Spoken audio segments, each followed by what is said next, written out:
Madam ಅಡ್ಡದಿಡ್ಡಿ ಗಂಡಲ್ಲ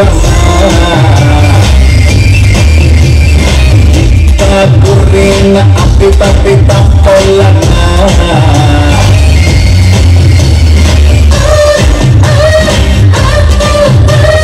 tsunami ಅಂತಾರನ್ನ ಕೂಗುತ್ತಾರಲ್ಲ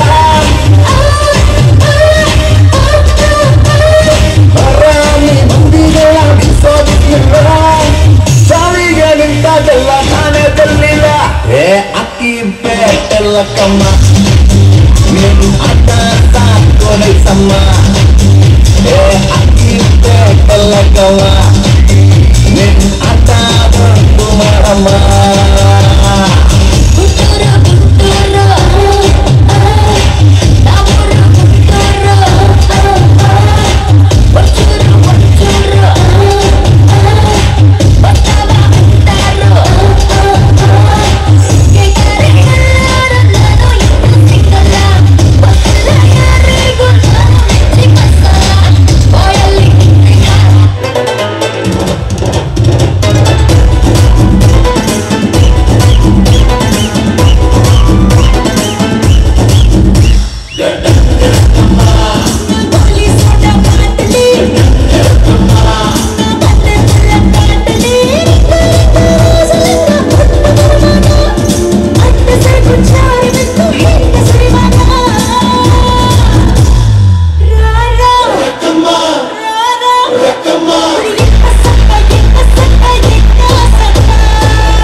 ನಾಳೆ ಗಂಟ ನಾನು ನನ್ನ ಗಂಟ ನೀವು ಸಿಕ್ಕು ಬಿಟ್ಟು ನನ್ನ ಕೈಗೆ ಸಿಕ್ಕಮ್ಮ ಅತ್ತ ಅತ್ತ ಹೊಂಟ ನಾಟಿ ಸೊಂಟ ನೋಡು ಮಂದಿಗೆಲ್ಲ ಮೂರು ಬಾಟ್ಲಿ ಕಿಕ್ಕಮ್ಮ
ತಂದೆ ಎಂದರೆ ದೇವರಂತ ತಂದೆ ಎಂದರೆ ದೇವರಂತ ತಿಳಿದಿದ್ದ ನನ್ನ ಮಗ ಈಗ ವಿಷಪೂರಿತ ನಾಗರಾವಿನಂತ ಇದ್ದವನು ನನಗೆ ಮುಂಗುಚಿ ಆಗಿಬಿಟ್ಟನೆ. ಇರ್ಲಿ, ನನ್ನ ಕ್ರಿಮಿನಲ್ ಮೈಂಡ್ ಮುಂದೆ ಇನ್ನು ಬಚ್ಚ. ಈ ಕಾಳಭೈರ ಎಲ್ಲೋಗಿದ್ದಾರೆ? ಮತ್ತೇನಾದರೂ ರಾಧಾರ್ಥ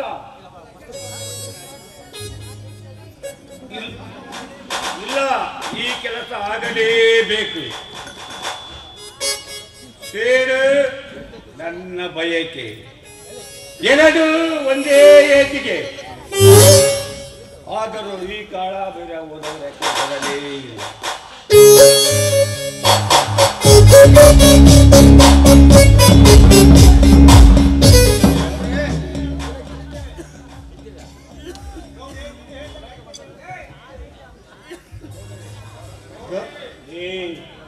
ಕಳ ಬೇಗ ತೆಗಿಲೆ, ಮುಖ್ಯದ ಬೇಗ ಅರಿವೆಯನ್ನು ತೆಗೀರಿಲಿ.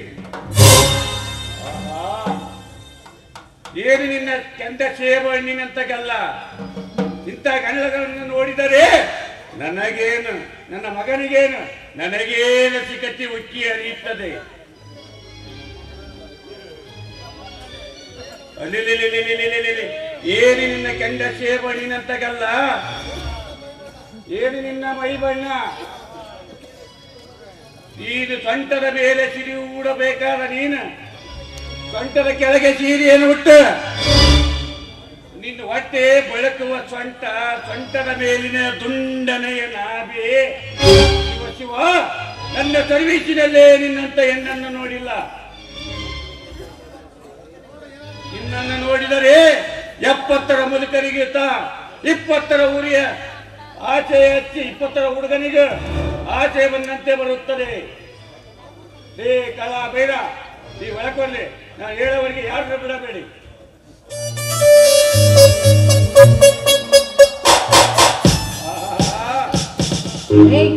ಗೌಡ, ತಂದೆಯ ಸಮಾನ ನೀನು ಮಗಳಂತಿರುವ ನನ್ನ ಮೇಲೆ ಕಟ್ಟಿಕೊಂಡ ಹೆಂಡತಿಯಂತೆ ವರ್ಣನೆ ಮಾಡ್ತಾ ಇದೆಯಲ್ಲ, ಆ ದೇವರುಗಳಿಗೆ ಸ್ವಲ್ಪನಾದ್ರೂ ಕನಿಕರ ಅನ್ನೋದನ್ನ ಕೊಟ್ಟೆ ಇಲ್ಲ. ಕನಿಕರ? ನನಗೆ ಕನಿಕರ ಎಂದು ಸುಮ್ಮನಿದ್ದರೆ ಸುಖದಿಂದ ವಂಚಿತನಾಗುವುದು ಆ ದೇವರಲ್ಲ, ಈ ಬಸವನಗೌಡ.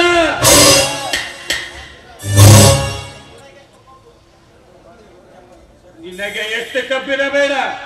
ತಂದೆ ಮಗನನ್ನ ಅಗಲಿಸಿ ನೀನು ಈ ಮನೆಯ ಸೊಸೆಗೆ ಆಗಬೇಕಂತ ಇದ್ದರೆ ಆ ವಿಚಾರವನ್ನು ಹಿಂದೆ ತೆಗೆದುಹಾಕುತ್ತೇನೆ. ಪಾಪಿ, ನಾನೇನು ನಿನ್ನ ಮನೆತನದ ಐಶ್ವರ್ಯವನ್ನು ನೋಡಿ ನಾನು ಅವನನ್ನ ಪ್ರೀತಿ ಮಾಡಿಲ್ಲ. ಆ ರಾಜಶೇಖರನ ಮನಸ್ಸು ನಡತೆಯನ್ನು ನೋಡಿ ಅವನನ್ನ ನಾನು ಮನಸಾರೆ ಪ್ರೀತಿ ಮಾಡಿದ್ದೀನಿ. ನನ್ನನ್ನ ಮತ್ತೆ ನನ್ನ ರಾಜಶೇಖರನ್ನ ದೂರ ಮಾಡುವ ಶಕ್ತಿ ನಿಮಗೆ ಯಾರಿಗೂ ಇಲ್ಲ. ಹೌದು, ಈ ಬಸವನಗೌಡನನ್ನು ಹೊರತುಪಡಿಸಿ ಬೇರೆ ಯಾರೊಂದಿಗೂ ಸಾಧ್ಯವಿಲ್ಲ. ಹಾಗೆ ನೀನು ನನ್ನ ಮಗನ ರಕ್ತ ಹಂಚಿಕೊಂಡು ಬೆಳೆಯುತ್ತಿರುವ ಮಗುವಿಗೆ ರಕ್ತವು ಸೇರಿದರೆ ಎಷ್ಟು ಚೆನ್ನಾಗಿರುತ್ತದೆ. ಅಯೋಗ್ಯ, ಏನೋ ಬೊಗಳ್ತಾ ಇದೆಯಾ? ನನ್ನನ್ನು ಮುಟ್ಟೋದಲ್ಲ, ನನ್ನ ಕೂದಲು ಸಮೇತ ಎಳೆಯೋದಕ್ಕೆ ನಿನ್ನಿಂದ ಸಾಧ್ಯವಾಗೋದಿಲ್ಲ. ಏನಾದ್ರೂ ನನ್ನನ್ನು ಮುಟ್ಟೋದಕ್ಕೆ ಬಂದಿದ್ದೆ ನಿಜವಾದ್ರೆ ನಿಂತು ಜಾಗದಲ್ಲಿಯೇ ಸುಟ್ಟು ಭಸ್ಮವಾಗ್ಬಿಡ್ತೀಯ ಜೋಕ. ಚಂಡಿ ಚಾಮುಂಡಿ, ನಿನ್ನಂತ ಹೆಣ್ಣುಗಳನ್ನು ನಾನು ಎಷ್ಟೇ ನೋಡಲಿಕ್ಕಿಲ್ಲ. ನಿನ್ನನ್ನು ಹೀಗೆ ಬಿಟ್ಟರೆ ಬಗೆಹರಿಯುವುದಿಲ್ಲ. ಕಾಮದ ಬೆಂಕಿ ಉಕ್ಕಿ ರವಸದಿಂದ ಹರಿಯುತ್ತಿರುವ ನಿನ್ನ ಆ ಕಾಮದ ಬೆಂಕಿಯನ್ನು ತಲ್ಲಣಗೊಳಿಸಿದಾಗಲೇ ತಣ್ಣಗಾಗುವುದು. ನನ್ನನ್ನು ಮುಟ್ಬಿಡು, ನನ್ನನ್ನು ಬಿಟ್ಬಿಡು. ಈ ವಿಷಯ ಏನಾದ್ರೂ ನಮ್ಮ ಅಣ್ಣನಿಗೆ ಗೊತ್ತಾಗಿದೆ ನಿನ್ನ ದೇಹದ ಯಾವ ಭಾಗವೂ ಕೂಡ ಸುಡೋದಕ್ಕೂ ಸಮೇತ ಸಿಗೋದಿಲ್ಲ. ಬಿಟ್ಬಿಡು. ನನ್ನ ದೇಹವು ಚೂರು ಚೂರಾದರೂ ಸರಿಯೇ. ನನಗೆ ಚೆನ್ನಾಗಿ ಗೊತ್ತಿತ್ತು ಈ ನರಿ ಕುತಂತ್ರ ಬುದ್ಧಿಯನ್ನು ಉಪಯೋಗಿಸುವೆ ಎಂದು. ಮಗನಂತಿರುವ ಸೊಸೆಯನ್ನು ಬಲತ್ಕರಿಸಲು ಸಿದ್ಧವಾಗಿರಲ್ಲ, ಬಿಟ್ಟು ಬಿಡ ಅವಳ ಕೈಯಲ್ಲಿ. ರಾಜಶೇಖರ, ಹೋಗ. ರಾಜಶೇಖರ, ಹೋಗ. ನೀನು ಈಗೆಲ್ಲ ಮಾತನಾಡಬೇಡ, ಹೋಗ.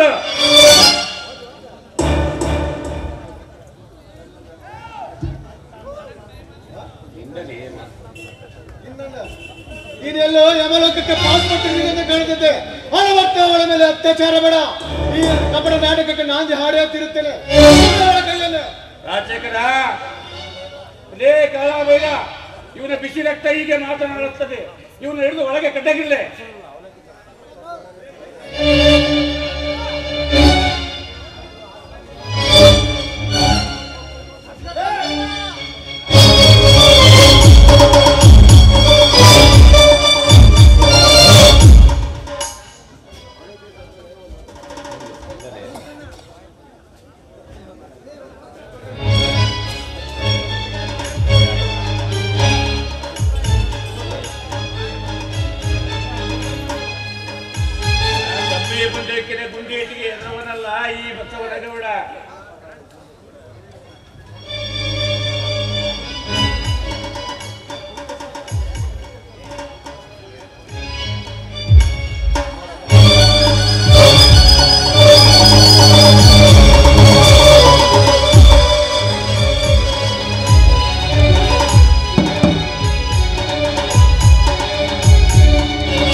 ಬೇಕಾಗುತ್ತದೆ.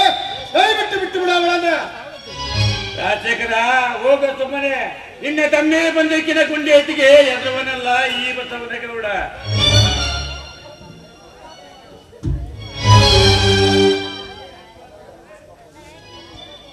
ರಾಜಶೇಖರ, ನೀನು ಎಂದಿಗೂ ಆ ಮನೆ ಅಕ್ಕಿ ಆಗಬಾರದು. ನಾನು ಸಾಕಿದ ಹದ್ದಾಗಲೇಬೇಕು. ನೀನೆಂದಿಗೂ ಆ ಅಕ್ಕಿಯ ಗೂಡಿಗೆ ಕಣ್ಣಿಟ್ಟು ಹದ್ದಾಗಲೇಬೇಕು. ಆ ಸಂಸಾರಕ್ಕೆ ತೋಟ ಸರ್ಪವಾಗುವುದಾದರೆ ನನ್ನ ಪ್ರಾಣ ಇಲ್ಲೇ ಹೋದರೂ ಸರಿಯೇ, ಇವಳನ್ನು ಬಿಡುವುದಿಲ್ಲ. ತಿರುತ್ತೇನೆ. ಹದ್ದಾಗುವುದಕ್ಕಿಂತ ನಾನು ಆ ಮನೆಯಲ್ಲಿ ಅಕ್ಕಿಯಾಗುವುದೇ ಲೇಸೆ.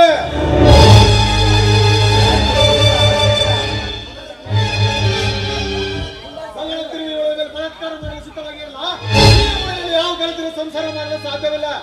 ಈ ಊರು ಸುಂದರ ಸತ್ಯಪದರೆ ಇಂಥವರು ಸಾಯಲೇಬೇಕು. ಆ ವಿಧಿ ನಿನ್ನ ಹಣೆ ಬರಲಿಲ್ಲ. ಮಗನಿಂದಲೇ ತಂದೆ ಸಾವೆಂದು ಬರೆದಿದ್ದರೆ ಅದನ್ನು ತಪ್ಪಿಸಲು ಸಾಧ್ಯವಿಲ್ಲ.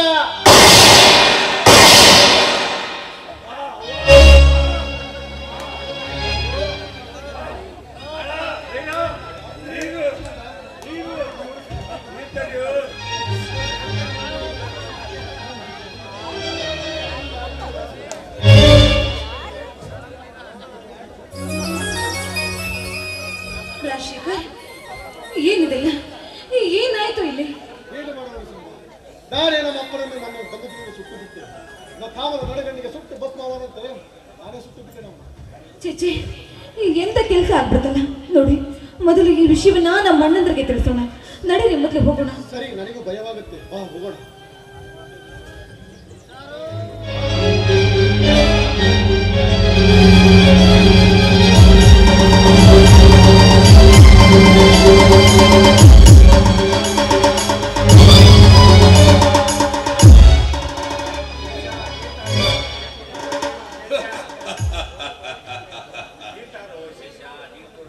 ಕಾಳಭೈರವರಲ್ಲೂ ನಿನ್ನ ಬಾಯಿಗೆ ನೀರು ಬಿಡುವುದಕ್ಕೆ ಆ ಕಾಗಿ ಮೂಗುಗಳು ಬರುವುದಿಲ್ಲ.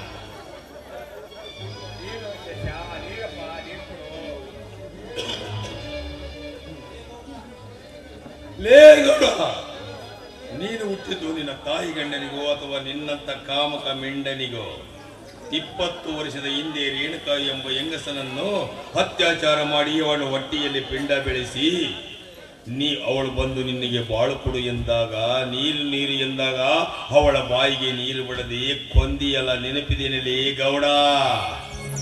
ಕೊಲ್ಲುವ ನೆಪದಲ್ಲಿ ಅವಳಿಗೆ ಹೆರಿಗೆ ಆಗಿ ಎಂಬುದು ಅರಿವು ನಿನಗಿರಲಿಲ್ಲ.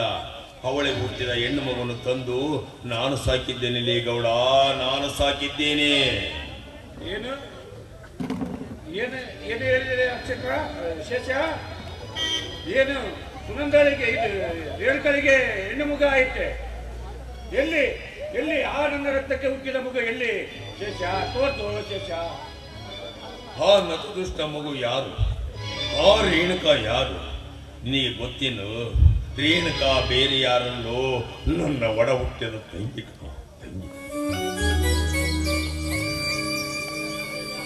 ಈಗ ನನ್ನನ್ನೇ ಅಪ್ಪ ಎಂದು ತಿಳಿದು ಸೂಜಿ ಪಿನ್ನ ಮಾರುವ ಮಗಳ ಕಣೋ, ಭವನಿ ಕಣೋ ನಿನಗೆ ಹುಟ್ಟಿದ ಮಗಳು. ಮೊದಲೇ ಯಾಕೆ ಹೇಳಿಲ್ಲ ಶೇಷ? ಮೊದಲೇ ಹೇಳಿಲ್ಲಲ್ಲೋ ಶೇಷ? ಮೊದಲೇ ನಾನು 18 ವರ್ಷದ ನಿನ್ನ ಮಗಳು ಅಂತ ಹೇಳಿದರೆ ಅವಳ ಮೇಲೆ ನೀನು ಕಾಮಸ್ತ್ರವನ್ನು ಬಿಡುತ್ತಿದ್ದೆ. ಅವಳ ಯಾರಾದರೂ ಸುಖ ಸಂತೋಷದ ನೆಮ್ಮದಿ ಇರಲಿ ಅಂತಂದು ಹೇಳಿ ಅವಳ ಪಾಡಿಗೆ ಅವಳನ್ನು ಬಿಟ್ಟಿದ್ದೇನಪ್ಪ, ಬಿಟ್ಟಿದ್ದೇನೆ. ನನ್ನ ಮಗಳನ್ನು ನೋಡಬೇಕು ಶೇಷ. ನನ್ನ ಮಗಳನ್ನು ಒಂದು ಸಾರಿ ಸಹಾಯ ಶೇಷ. ಆ ಪಾಪದ ದೇಹಕ್ಕೆ ಹುಟ್ಟಿದ ಮಗು ನೀನು ಎಂದು ತಿಳಿದುಕೊಳ್ಳುವುದಕ್ಕಿಂತ ಮುಂಚೆ ನೀನು ನಿನ್ನಂತ ಕೀಚಕ ಸತ್ತ ಮೇಲೆ ತಿಳಿಯುವುದು ಒಳ್ಳೆಯದು.